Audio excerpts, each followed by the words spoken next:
تاجیکیم و یک دل و جانیم، پرتوی یک صبح تابانیم، شعله یک ماه شام افروز، نور یک خورشید تابانیم.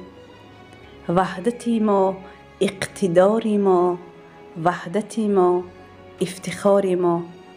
هموطن هستیم و خرسندیم، همتنیم و ریشه پیوندیم، با تمام مردم دنیا همدم و غمخوار و دلبندیم.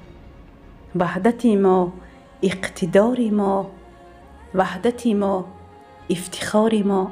تاجیکستان خاک اجدادی، مرزی بخت و کشوری شادی. از پریشانی تو ایمن باش، در قبای سبز آزادی. وحدتی ما اقتداری ما، وحدتی ما افتخاری ما.